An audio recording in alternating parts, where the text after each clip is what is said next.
Hello, welcome to Sexpertise. I'm the Erica Rivera.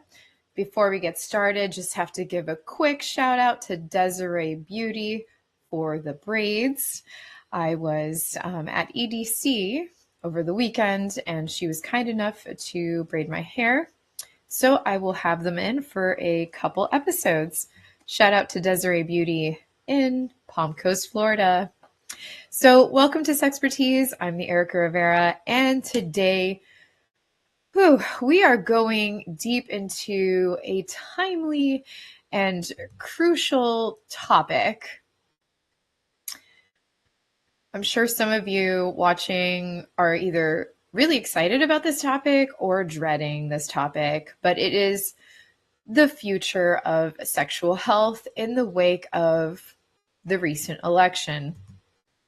With Donald Trump winning over Kamala Harris, we're facing some big questions and potentially life-changing policies in healthcare and sexual health rights.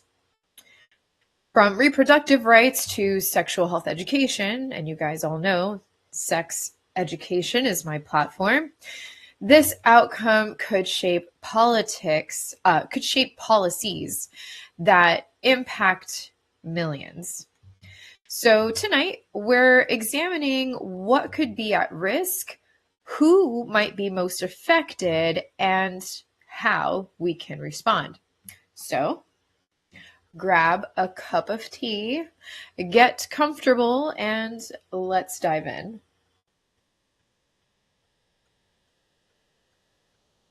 So good. I need it. I need it for this topic.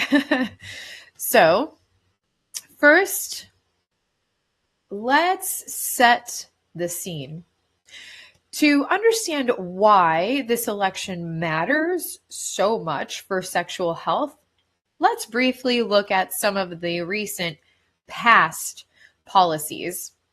So, under the previous Trump administration, we saw significant changes in reproductive rights, particularly concerning abortion and contraception. There were restrictions placed on federal funding, impacting clinics that offered essential reproductive health care. The impact of these restrictions weren't just felt in big cities, but also in rural communities where people may have only one clinic available for miles. So, sorry, my cat wants to interrupt this episode. When policies restrict access, I'm just jumping right back in. When policies restrict access to healthcare, it doesn't just affect one or two people. It has a ripple effect. All right, it has a ripple effect. So now that we have some context, I'd like you to think about this question. What does reproductive freedom mean to you? What does it mean to you? Because as we'll explore, the freedom can look very different depending on where you live and what resources you have. One of the most discussed issues is reproductive rights. The right to make decisions for your own bodies is fundamental, yet it's constantly debated. Under the Trump administration, we saw state-level attempts to limit abortion access, including laws that almost entirely restricted it after a certain point in pregnancy. So let's talk about why this matters. These restrictions don't just affect people seeking abortions, they limit access to broader reproductive health care. When a clinic closes due to funding cuts or restrictive policies, it impacts those looking for contraception, prenatal care, or even cancer screenings. So let's ask ourselves, if clinics are forced to shut down, where do people go for healthcare? How does that impact those without the resources to travel out of state or pay for private healthcare? These questions are worth reflecting on as we consider the potential future of reproductive health care under the current administration. So, I also want to discuss family planning and contraception a little bit further. So, many people depend on federally funded programs like Title X for affordable contraceptive services. These programs provide birth control, cancer screenings, and counseling services. However, during Trump's previous term, these programs faced budget cuts and policies limiting the information providers could offer, especially about abortion. If similar policies return, we could see an increase in unintended pregnancies, especially among low-income individuals who rely on these services. Here's another question to consider. How would limited access to affordable contraception affect our communities? When people lack options, they're often forced into difficult situations that could have been prevented. These impacts disproportionately affect low-income individuals, people of color, and the LGBTQ community who often rely on these programs. It's a reminder of how vital healthcare equity is in creating a healthy society. We'll get back to that word equity. So, another area that could see changes is sex education. In case you haven't already noticed, that's my area. So, under Trump's previous administration, there was a shift from comprehensive sex education to abstinence-only programs. Unlike comprehensive programs, abstinence-only education doesn't provide students with knowledge about contraception, consent, or healthy relationships.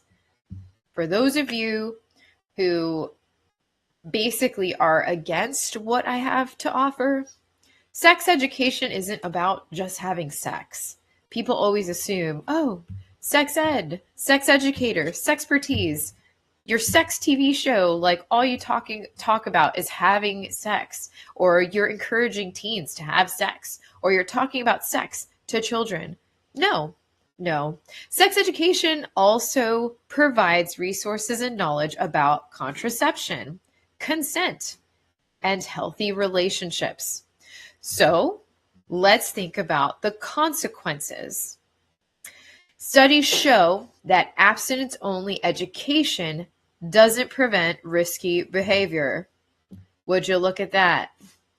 Instead, it leaves students unprepared and increases risks of STIs and unintended pregnancies. I mean, we should all kind of know this by now.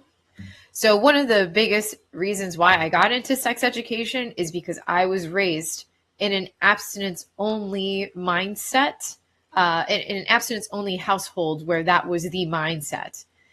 And I did remain abstinent until well over 18 and after high school. However, I ended up going through a sexual assault, a very traumatic event, and I wasn't prepared for that because I had no knowledge really of what sex really was, what it entailed, what the risks were, other than some scary slideshows, early on in school. I really had no knowledge of what the hell was happening. So it made that experience way more traumatic than what it had to be. I mean, it's always traumatic no matter what. It's sexual assault. But having that been my first experience with penetration was so ugly.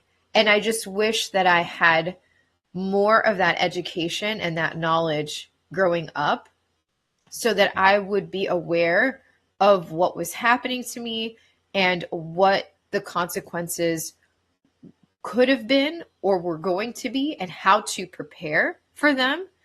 But I didn't have any of that. So rather than getting into victims advocacy right away, I got into sexual health education first because sex ed is what prevents sexual assault. I got into victims advocacy much later. But this brings me to this important point. If schools stop teaching comprehensive sexual education, who educates our youth on these topics? Who? Without this knowledge, young people may turn to unreliable sources for information, leading to confusion and potentially harmful misconceptions. I was full of those as a teenager. This graphic is actually really funny. I tend to make serious topics kind of lighthearted. Sorry, not sorry. I don't know if I could zoom into it, but it's pretty hilarious. I'm going to drop it in the comments if you're watching this from social media. If you're watching this from a TV outlet, Roku, Amazon, Apple, I apologize. I'll put it up on my socials so that you can take a look. But it compares sex ed and abstinence only education as far as who the instructor is, what the goals are, etc. And it just kind of makes you giggle a little bit. So for sex ed, the instructor, for example, says whichever PE teacher pulled the short straw. And then for abstinence only, it says it's a pastor. Anyways, it's quite hilarious. I will share that with everyone at a later time. But getting back to the seriousness of this topic, I also have to touch base about the LGBTQ access to sexual health services. For our LGBTQ plus community, those members, their access to sexual health services has been challenging. Like it has been a long and challenging process. It's not new. Under previous policies, some healthcare providers denied services based on religious beliefs, creating barriers for LGBTQ individuals seeking care, etc. This discrimination is harmful and it discourages people from seeking the help that they need. So it also raises another important question, many questions today. How do we ensure that everyone, regardless of sexual orientation or gender identity, has access to quality, keyword there, quality and respectful healthcare? Because sure, they can maybe go anywhere, but we want them to have access to quality and respectful healthcare. So how can we ensure that that happens? Because without inclusivity, healthcare falls short. LGBTQ plus individuals face unique sexual health needs, and if services are limited, this community is disproportionately impacted. Quality healthcare should be inclusive, regardless of who you are. So, now that we've covered these issues, let's talk about ways we can take action. Staying informed about your rights is a great start. Also, Following trusted organizations. Know which local policies impact you and vote. Please, please vote in every election, even local ones where change often begins. Joining advocacy groups. Let me go back to that. Just vote. I heard about so many people not voting. Like, even if I disagree with your vote, I'd rather that you vote than not vote at all. Vote. I'm on a time limit. Please vote, especially in your local elections. Our changes begin here. They change here. They start here in our community. Start there. Also, joining advocacy groups or supporting organizations that promote reproductive justice can also make a huge difference. Here are some. So big shout out to Central Floridians for social equality. They are Central Florida located. I have worked with them before. Lots of resources. Also the National Care Foundation, which is my nonprofit. We have support groups, outreach events, obviously lots of sex health education that's easily accessible, etc. So make sure that you're joining these advocacy groups and supporting organizations so that you can make a difference in reproductive justice. By amplifying our voices or their voices, depending on who you are joining or supporting, amplifying their voices and efforts will help make healthcare more accessible and equitable. And that's what I was going to say. I said I wanted to come back to that word, equitable. So in case you didn't know, the National Care Foundation, that's what the E stands for. CARE stands for Center for Advocacy, Resources, and Equity. By supporting our organization, you make healthcare more accessible and equitable. These are just two examples, but please find some advocacy groups to get involved with. Now, ask yourself this: what small step can you take to advocate for sexual health rights? Even something as simple as signing a petition or sharing information can have an impact. I don't want you to think that, oh, I'm just one person, I can't do much, or I don't know what groups there are out there, or maybe you're in a small town that doesn't have advocacy groups. It's okay. Start small. Signing a petition, just telling a neighbor, telling someone about some information, just awareness is key. Awareness doesn't matter how big or small. So I have some final thoughts. I'd like to leave you with this. We're in a time where the rights that we've fought really hard for could be at risk. It's easy to feel powerless, but remember that every action counts, no matter how small. So make sure to keep that in mind. Protecting sexual health rights is about more than just access to care, okay? It's about dignity. It's about equality. It's about respecting everyone's right to make choices for themselves. So I want to bring up the term pro-life. Again, it's about respecting everyone's choice for themselves, right?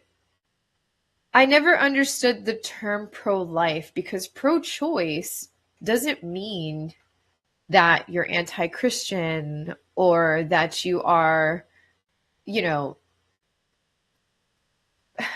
being pro-choice, in my opinion, means that I'm also advocating for your right to choose regardless of your faith or your religion or your culture. I want you to have that right to choose according to your beliefs. I've never understood why it's pro-life versus pro-choice. I think it's okay if someone doesn't want to have an abortion. I think it's okay to have that choice. I myself am a Christian. I myself go to church every Sunday, believe it or not. Why? I don't understand why people equate what I'm talking about in this episode to being this far left, radical, liberal, when no, I'm still a Christian. And perhaps I wouldn't have an abortion if it was me. I wouldn't know until I'm in those shoes. I know when I was sexually assaulted, if I did not have the right to an abortion, I probably would have been very upset. And that's an understatement. So you don't really know until you're in someone's shoes.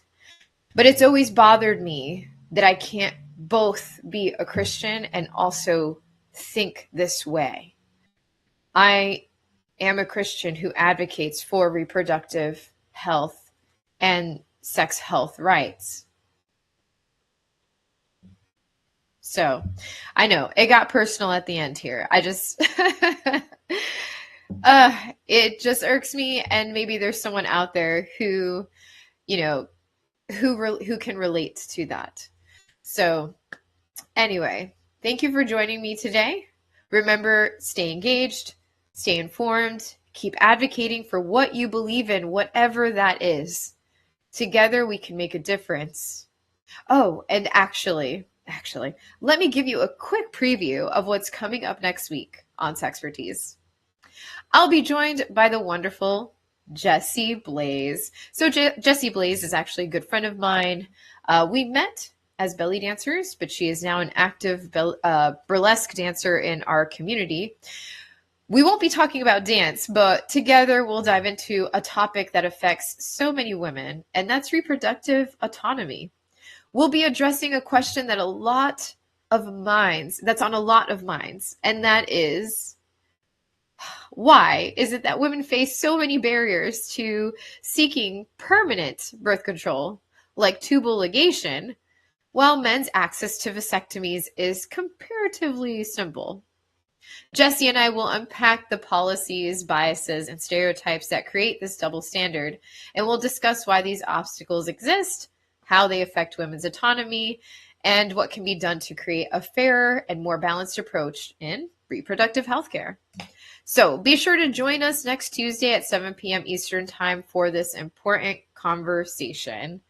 Until then, please stay safe, stay informed, and I will see you then.